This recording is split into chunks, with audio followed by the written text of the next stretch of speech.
spent all my life on Fraser Island. I mean, we've fished off Fraser Island. We just love the area. It's pristine. It's just a magic spot and one of the most beautiful places in the world. And it has a perfect environment for spanner crab. The quality of the crab that comes from Fraser Island is second to none. I'm Les Apps of Fraser Isle Spanner Crabs. Well, initially we built a purpose-built jet boat to work off the beach at Fraser Island, and my wife Lynn and myself, we would launch the boat and then go out through the surf break and go down to where the better spanner crab grounds were at the time, about 8 to 10 mile off the shores of Fraser Island. Spanner crab, he's actually quite unique. He's one of the few crabs in the world that swims forward and doesn't swim sideways or go backwards, but he's a crab that lives in very clean areas, mostly sand type areas. The animal is an orangey red colour in its natural state. The average size is about 500 grams, but they range in size from about 350 grams through to about 1.4 kilo.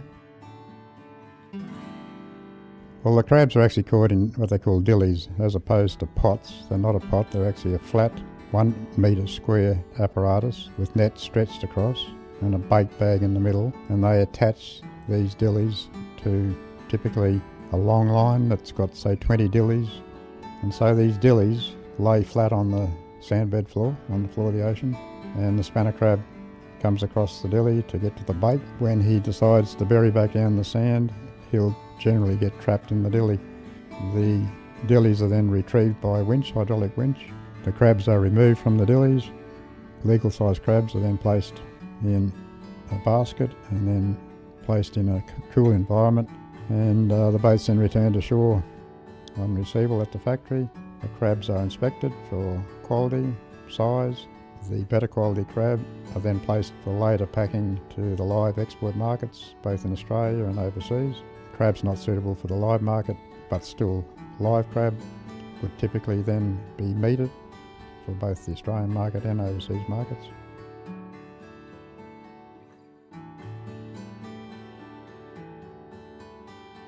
It is quite a dangerous life.